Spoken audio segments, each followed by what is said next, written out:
All right, guys, everybody wants to hit driver further. Well, today, I've got Ryan Ruffles, Tour Pro, who, believe me, he hits it an awful long way. Ryan is going to share his top tips, his secrets to hit the ball further that also will help you guys watching. Ryan, run us through it. Yeah. What are the top tips? So for me, I mean, if I want to hit it a little bit further, so if I get a pretty open par 5 or I get a straightaway hole where it's definitely beneficial for me to get a little bit more out of it. I think the biggest things for me is I never want to be static over the ball. So I always want some level of movement, whether that's, you can kind of personalize it to yourself. For me, there's a little bit of movement in the feet and just kind of like hovering the club and a little bit of a waggle. So that would be first for me.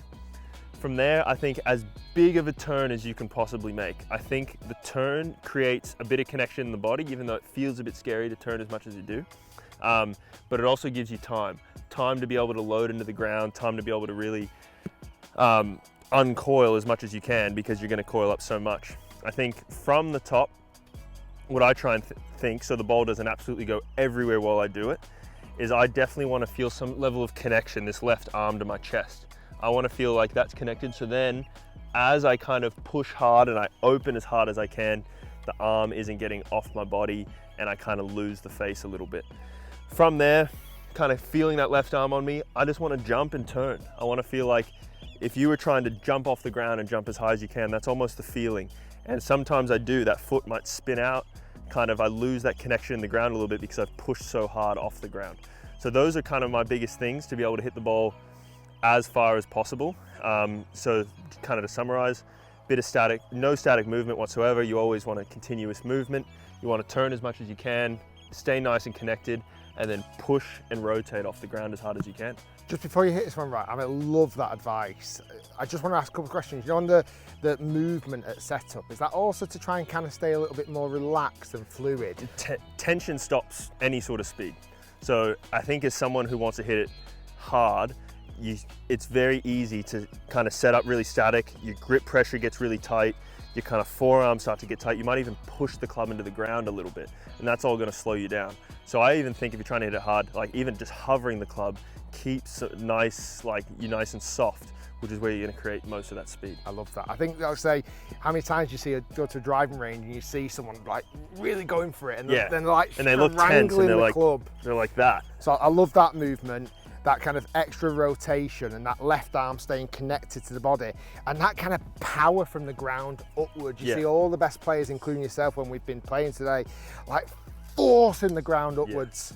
Yeah. And it's quite surprising, if you watch me hit drivers for 20 minutes or something, where my feet are is completely torn up, where my feet normally set up. And that's because I use the ground so much to generate power, whether that's the push off, the twisting motion. So all of that is going to be generated from the ground, and that's why you need that part of the swing. All said and done, if you get all that, this is what it looks like. What club head speed are we looking at here, Ryan, on this one? I wish I had my quad out, but if I swing it hard with my gamer driver, which is quite heavy, I'll probably get to about between 128 and 132 club speed, which should come out to kind of 190 to 195 ball speed. By the way, that's miles per hour. Yeah. Right, come on, Ryan. Nice movement over the ball, big turn, left arm connected, and use that ground.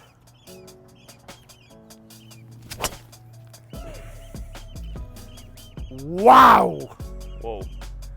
I'm actually quite interested where that ended up. And no word of a lie, I actually don't know how far this hole is off this tee. It's about 350 to 60 yards, and Ryan has just planted it on the green. Guys, if you've enjoyed that video, be sure to like and subscribe. Follow Ryan on all of his social media. He's going to be making some content coming soon as well.